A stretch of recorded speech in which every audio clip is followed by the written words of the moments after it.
করতে পারবে না, গেলেই ও অ্যারেস্ট হয়ে যাবে। ব্যারিস্টার সুমন কার প্রোপাগান্ডা করে বা কার ছত্র ছাড়া এই সমস্ত অর্থের বিনিময়ে এই সমস্ত কর্মকাণ্ড করছে? সরকারি বিধিবিধান ছাড়া কিন্তু কানাডা। আজকে মিডিয়া মারফত যদি আমি ফুটবল খেলতেছিলাম, খবর পেলাম যে হচ্ছে কি আব্দুস সুবহান গোলাপ, যিনি মাদারীপুরের মাননীয় সংসদ সদস্য, উনি আমার নামে একটি মামলা করেছেন। সম্মানিত দর্শক, আজকের গরম খবর, ব্যারিস্টার সুমনের নামে একজন 500 কোটি টাকার মামলা দিল এবং কিসের জন্য দিল, কে দিল, আমরা এই ভিডিওর মাধ্যমে দেখব। আজকের এই ভিডিওটি খুবই গুরুত্বপূর্ণ হতে চলেছে, তাই সম্পূর্ণ ভিডিওটি না টেনে দেখার অনুরোধ রইল। আর সম্পূর্ণ ভিডিওতে রয়েছে আরো অনেক গুরুত্বপূর্ণ বিষয়, যা দেখলে আপনারা রীতিমতো অবাক হতে বাধ্য হবেন। তাহলে চলুন কথা না বাড়িয়ে চলে যাওয়া যাক মূল ভিডিও দেখে। আর আপনি যদি আমাদের এই চ্যানেলে নতুন হয়ে থাকেন তাহলে অবশ্যই সাবস্ক্রাইব করুন বাংলাদেশের সর্বশেষ আপডেট খবর পাওয়ার জন্য, এবং একটি লাইক দিয়ে দেখতে থাকুন সম্পূর্ণ ভিডিওটি। না, গেলেই ও অ্যারেস্ট হয়ে যাবে। ব্যারিস্টার সুমন কার প্রোপাগান্ডা করে বা কার ছত্র ছাড়া এই সমস্ত অর্থের বিনিময়ে এই সমস্ত কর্মকাণ্ড করছে? সরকারি বিধিবিধান ছাড়া কিন্তু কানাডা। আজকে মিডিয়া মারফত যদি আমি ফুটবল খেলতেছিলাম, খবর পেলাম যে হচ্ছে কি আব্দুস সুবহান গোলাপ, যিনি মাদারীপুরের মাননীয় সংসদ সদস্য, উনি আমার নামে একটি মামলা করেছেন। এই মামলাতে উনি বলেছেন যে আমি তার 500 কোটি টাকার একটি মানহানির মামলা করেছেন, যে তার 500 কোটি টাকার ক্ষতি হয়েছে, এরকম মানহানির মামলা করেছেন আমার বিরুদ্ধে। এবং আমার বিশ্বাস যে কানাডা সুমন আর প্রবেশ করতে পারবে না, গেলেই ও অ্যারেস্ট হয়ে যাবে। ব্যারিস্টার সুমন কার প্রোপাগান্ডা করে বা কার ছত্র ছাড়া এই সমস্ত অর্থের বিনিময়ে এই সমস্ত কর্মকাণ্ড করছে? সরকারি বিধিবিধান ছাড়া কিন্তু কানাডায় কোনো বাড়ি কেনা যায় না, কোনো ক্রয় করা যায় না, এটা কিন্তু সকলে জানে। তার পিছনে অনেক ডোনেট রয়েছে, অনেক ব্যক্তি টাকা পয়সা দিয়ে তাকে এই কাজটি করিয়েছে। পরিষ্কার অবৈধভাবে টাকা পাচার করার আমার কোনো সুযোগও নাই, বা সুযোগ কোনোদিন মনেও করিনি বা কোনো। শুরু করিতেছি মহান আল্লাহর নামে, যিনি পরম করুণাময় এবং অত্যন্ত দয়ালু। আজকে মিডিয়া মারফত যদি আমি ফুটবল খেলতেছিলাম, খবর পেলাম যে হচ্ছে কি আব্দুস সুবহান গোলাপ, যিনি মাদারীপুরের মাননীয় সংসদ সদস্য, উনি আমার নামে একটি মামলা করেছেন।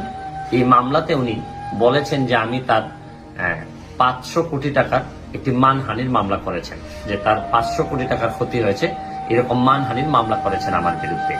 তো প্রথমেই আমি বক্তব্যের শুরুতেই আমার কাছে প্রথমেই আশ্চর্য লাগতেছে যে উনিও ছাত্র জীবনে ছাত্রলীগ করছেন, আওয়ামী লীগ করতেছেন। এখন আমি ছাত্রলীগ করছি, যুবলীগ করছি, আওয়ামী লীগও করছি। আমার সবকিছু মিলাইয়া হবে না 50 লাখ টাকার সম্পদ।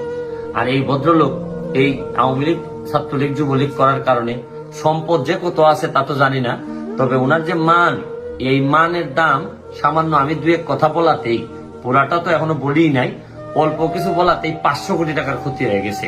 তা আল্লাহ মাহবুদ জানে যে মোট সম্পদের পরিমাণ যে উনার কত। এটা আশা করি যে এই 500 কোটি দিয়ে কিছুটা দুদক হয়তো টের পাবেন যে কত টাকার সম্পত্তি উনার আছে। গেল একটা প্রথম। আর পরেরটা হচ্ছে গিয়ে যে উনি যে একটা ড্রাফটিং করে, আমি ড্রাফটিংটা সাংবাদিকদের মাধ্যমে পাইছি যে উনি আমার বিরুদ্ধে যে মামলাটি লিখছেন, আমার জীবনে এত বাজে পুয়ার ড্রাফটিং জীবনে দেখি নাই। যে একজন ভালো লোক দিয়ে যে দুইটা কথা লিখাবেন, এই সামর্থ্য এই ভদ্রলোকের আছে বলে আমার কাছে মনে হয় না। অথচ উনি এই এত বড় একটা দলের ভালো জায়গায় উনি আছেন। উনি কিভাবে দলটারে সহযোগিতা করতেছেন, এই ড্রাফটিংটা দেখলেই বুঝবেন যে কিভাবে দলটারে উনি সহযোগিতা করতেছেন।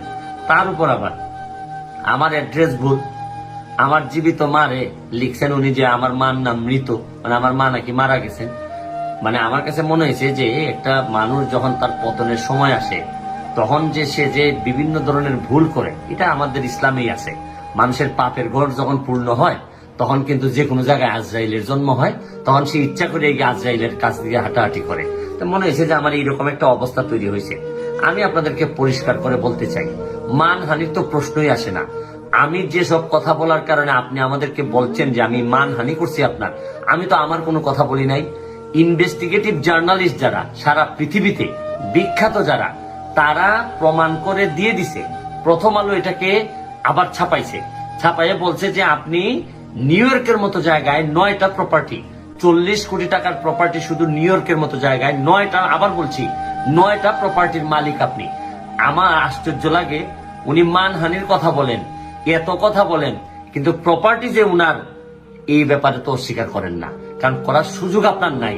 কারণ আপনার ওই প্রপার্টির ভিতরে গেলে দেখা যায় যে গুলশান আরা বেগম যিনি, উনি আপনার ওয়াইফ।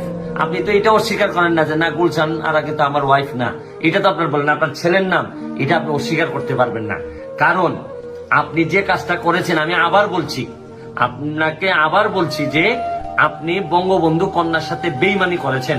মুস্তাক যেভাবে বঙ্গবন্ধুর সাথে বেইমানি করছিল ক্ষমতার জন্য, আপনি বঙ্গবন্ধু কন্যার সাথে থেকে আপনি এত সব টাকা যারা দেশের মানুষের ঠকায়, যারা টাকা বানানোর অভিযোগ যাদের বিরুদ্ধে আসে, আমি বলবো আপনি বঙ্গবন্ধু কন্যার সাথে বেইমানি করছেন। আর বঙ্গবন্ধু সারা জীবন দুর্নীতির বিরুদ্ধে যুদ্ধ করতে করতেই বঙ্গবন্ধু তার জীবন দিয়ে গেছে এই দেশের জন্য। আর শুনেন, বাংলাদেশ এখন এমন জায়গায় আছে, জননেত্রী শেখ হাসিনার পক্ষে কোনোভাবেই দুর্নীতিবাজদেরকে কন্ট্রোল না করলে বঙ্গবন্ধুর সোনার বাংলা হবে না। আর এই জন্য যত দূর যাইতে হয়, আমি একজন বঙ্গবন্ধুর আদর্শের সৈনিক হিসাবে যত দূর যাইতে হয় আমি যাব। আপনাদের এই মামলা আইনিভাবে আমি মোকাবেলা করব এবং আমি পুরাপুরি প্রস্তুত আপনাদের এই মামলা মোকাবেলা করার জন্য।